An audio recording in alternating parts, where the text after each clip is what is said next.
Assalamu alaikum students. Hope you guys are safe and happy at your homes.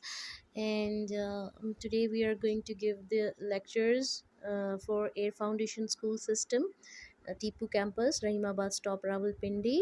And I'm here to give you the lecture for Social Studies. And here is the outlook of your book. It is Secondary Social Studies for Pakistan. Revised edition is due, and the name of the author is Peter Moss. And now let us start our chapter. And you have the chapter about for geography, and the name of the chapter is Geography of the Muslim World. And as you know that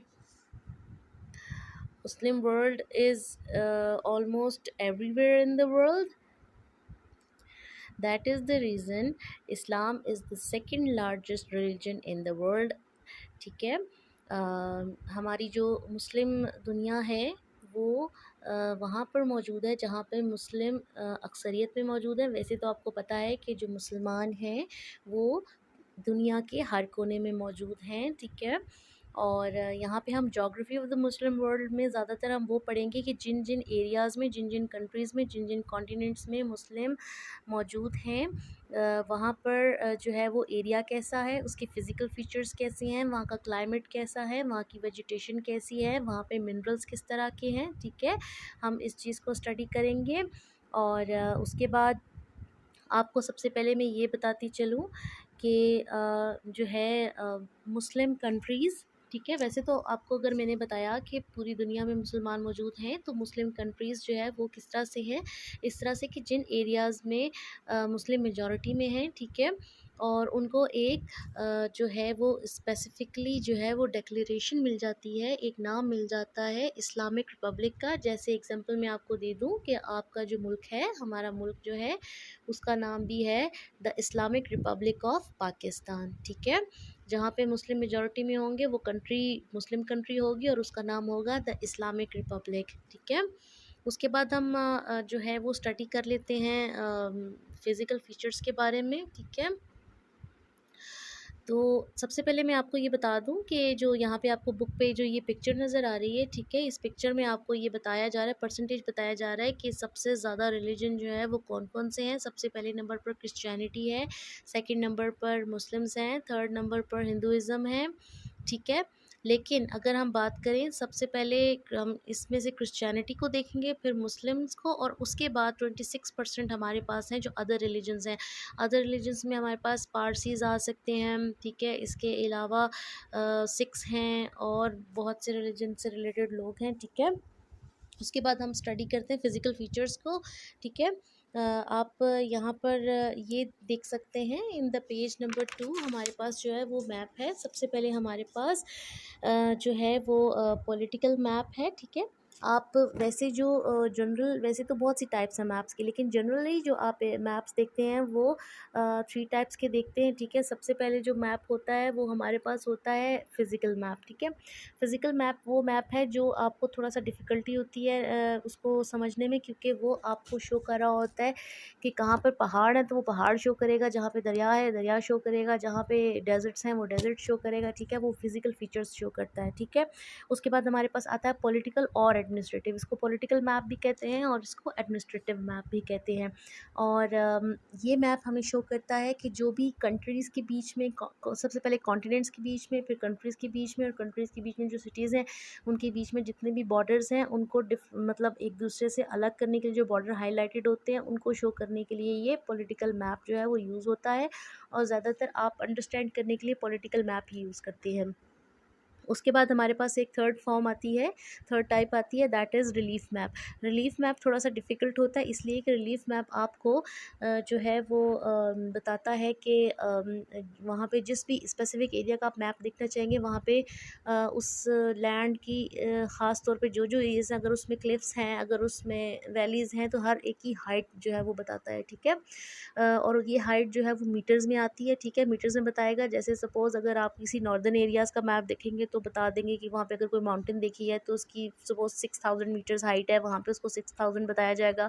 अगर कोई हिल है वहाँ पे वो कितनी metres high है। और इसके बाद जो है अगर कोई वहाँ पे कोई रिवर है, कोई उसकी डेप्थ कितनी है, तो वो भी आपको मीटर में शो होगी, ठीक है।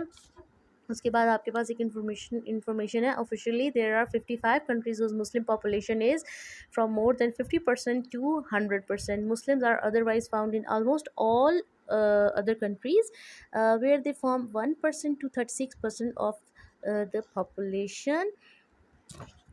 इसका मतलब है कि जो स्पेसिफ़िकली मुस्लिम कंट्रीज़ हैं उसमें तो परसेंटेज बहुत ज़्यादा है मुस्लिम्स की, और इसके अलावा और भी कंट्रीज़ जहाँ पर मुस्लिम बहुत ज़्यादा माइनॉरिटीज़ में भी हैं, तो वो भी 1% से 36% जो है वो बनती है, ठीक है। उसके बाद आपके पास जो फिज़िकल मैप है नीचे डाउनवर्ड्स, ठीक है, ऊपर तो आपका पॉलिटिकल मैप है, नीचे जो आपका फिज़िकल मैप है, ये आपको जो है वो चीज़ शो कर रहा है। और फिज़िकल मैप में आप इसमें लेफ़्ट साइड पे देखें कि आपको कलरफुल से एक वो स्टैक नज़र आ रहा है, ठीक है। ये स्टैक जो है इसका मतलब है लैंड हाइट, ठीक है। लैंड हाइट मतलब ये मीटर्स में इतनी इतनी लैंड की हाइट है, ठीक है। सबसे ज़्यादा हाइट वालों को वाइट कलर से शो किया गया, और सबसे ज़्यादा लैंड बिलो सी लेवल यानी कि जो बहुत ज़्यादा मतलब बिल्कुल जो सी के लेवल के ऊपर, जैसे कोस्टल एरियाज़ ख़ास तौर पे आप बात कर सकते हैं कि जैसे आपको पता है कोस्टल एरियाज़ वो हैं जो साहिल समुंदर के पास जो एरियाज़ होते हैं, जैसे बीचेस वगैरह हो गई, बंदरगाह हो गई, तो ये जो है ख़ास तौर पे हमारे सी के लेवल के ऊपर होते हैं, और आपने और कुछ थोड़ा सा लो भी होते हैं। आपने देखा होगा कि समुद्र की लहरें जो उनके ऊपर आ रही होती हैं, ठीक है। तो वो हाँ यहाँ पे हमारे पास इस तरह से शो किए गए। आपको अगर किसी भी एरिया की अगर यहाँ पे हाइट जो है वो फाइंड करनी है, तो ये साथ आपको मौजूद, ये जो स्टैक है इसको बेसिकली की कहा जाता है। कि आपको पता है कि किसी भी चीज़ को आसान बनाने के लिए यूज़ होती है, किसी भी चीज़ को अंडरस्टैंड करने के लिए, तो ये की आपको शो करती है कि ये जो एरियाज़ हैं इनकी हाइट किस तरीके से शो की जा रही है, इस फिज़िकली किस तरह से है ये, और इन कलर से आप इसको अंडरस्टैंड कर सकते हैं, ठीक है। उसके बाद आपको मैं नेक्स्ट पे आपको मैं ये बताती हूँ कि जो हमारी जैसे कि आपको ये बैक से अंदाज़ा होगा कि जो हमारा टॉप वाला पॉलिटिकल मैप है, इससे आप अंदाज़ा करें, जो ग्रीन कलर है वो शो कर रहा है कि जितने भी मुस्लिम कंट्रीज़ हैं वो ग्रीन कलर से शो हो रहे हैं, ठीक है। बाकी सब नॉन मुस्लिम, और उसमें वो मिसलेनियस जो है वो रिलीजन्स हैं, ठीक है। अब आप इससे ये अंदाज़ा लगाएं कि ये देखें कि जितने भी ग्रीन कलर्स हैं ये हमें शो कर रहे हैं कि यहाँ पे मुस्लिम मेजॉरिटी मौजूद है, ठीक है। और फिर उसके बाद हम एक चीज़ ये आपने ध्यान किया होगा, ये ज़रा से आप ध्यान में रखिएगा कि जो ज़्यादातर हमारी जो मुस्लिम कंट्रीज़ हैं वो कहाँ पर हैं, वो अफ्रीका के कॉन्टिनेंट में हैं। और अफ्रीका का कॉन्टिनेंट आपको पता है मेजॉरिटी जो है वो वहाँ पे बेस करती है, जो उसका एरिया होता है वो डेजर्ट बेस्ड है, ठीक है, रॉकी एंड सैंडी एरिया है, और ज़्यादातर वो बहुत ज़्यादा गर्म इलाका है, ठीक है। वहाँ पे वेजिटेशन नहीं होती, वहाँ पे एग्रीकल्चर पॉसिबल नहीं है, वहाँ पे क्योंकि पानी की शदीद किल्लत होती है, इसी की वजह से वहाँ पे लोग ज़्यादा रहना पसंद भी नहीं करते, ठीक है। लेकिन आपको पता है कि जो है कुछ डेज़र्ट ऐसे होते हैं जिनको हम सेमी डेज़र्ट कहते हैं। सेमी डेज़र्ट का मतलब ये होता है कि ऐसे एरियाज़ जहाँ पर आपको जो है वो रेतला इलाका तो होता है, वहाँ पे डेज़र्ट तो होते हैं, लेकिन कुछ फासले के बाद थोड़ा सा ग्रीन एरिया मिल जाता है, उसके बाद फिर रेतला शुरू हो जाता है, ठीक है, उनको सेमी डेज़र्ट्स कहते हैं, ठीक है।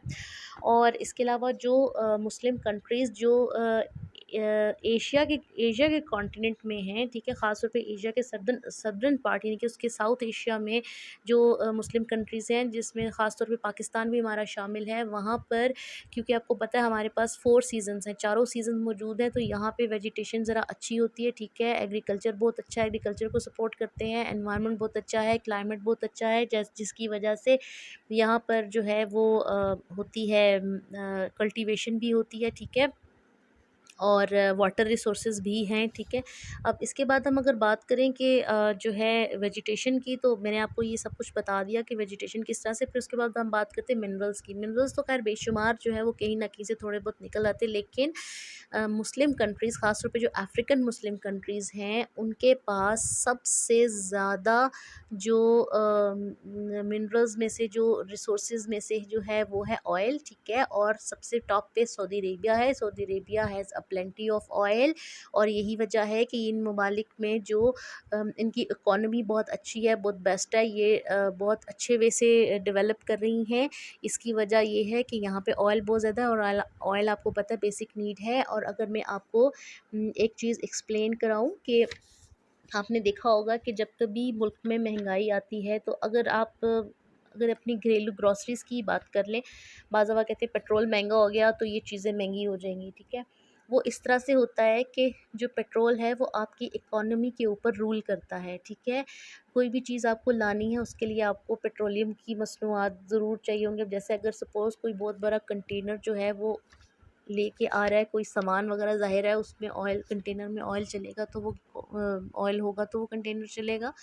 तो फिर ऐसी बात है कि अगर आपकी पेट्रोलियम की जो रेंजेस हैं वो अगर ज़्यादा हो जाती हैं तो फिर आपकी जो चीज़ें हैं, ठीक है, जो आपकी गुड्स हैं ख़ास तौर पे जिनको हम कहते हैं, ठीक है, ट्रांसपोर्टेशन के लिए जो सामान आता है, चाहे वो खाने पीने का है, चाहे वो किसी और यूजेज के लिए है, तो फिर उसकी प्राइसेस भी बढ़ जाती हैं, ठीक है।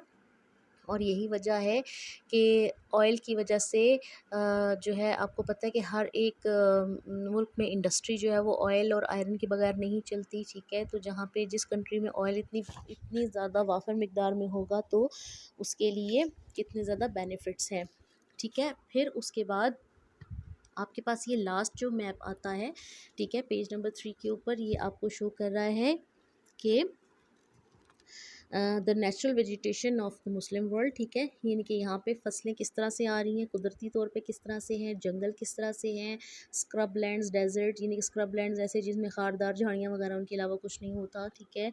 वो किस तरह से एरियाज़ हैं। तो फिर आपको इसी की लेफ़्ट साइड के ऊपर वो की नज़र आ रही है, ठीक है। इसकी से आपको पढ़ने में बहुत आसानी होगी।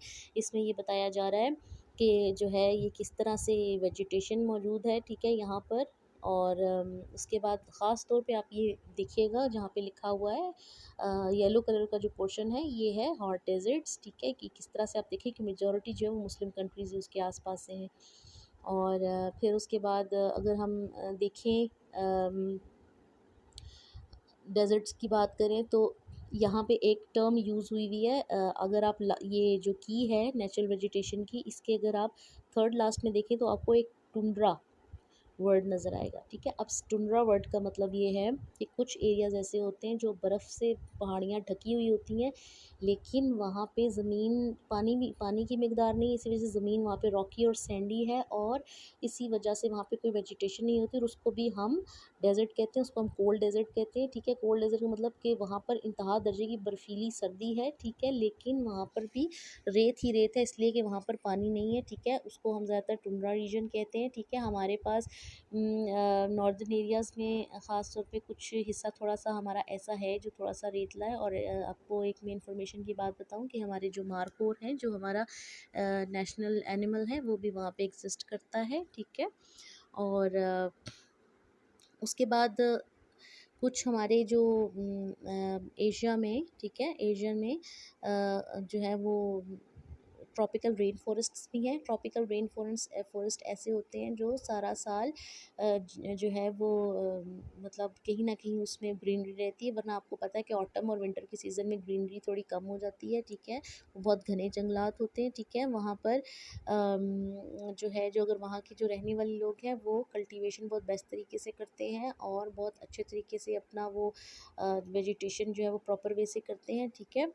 और उसके बाद ज़्यादातर जो आपको पता है कि हमारी जो एशियन कंट्रीज़ में ख़ास तौर पे हमारा ये पाकिस्तान, इंडिया वगैरह ये आता है, तो इसमें जो है ज़्यादातर ये एग्रीकल्चरल कंट्री है और हमारी जितनी भी इकॉनमी है वो हमारे एग्रीकल्चर पे बेस करती है, ठीक है। यानी कि अब हमारी जो ज़्यादातर जो बेस्ट क्वालिटी की एग्रीकल्चर है वो है कॉटन है, ठीक है। सेकंड नंबर पे वीट आती है और थर्ड नंबर पे शुगर केन है।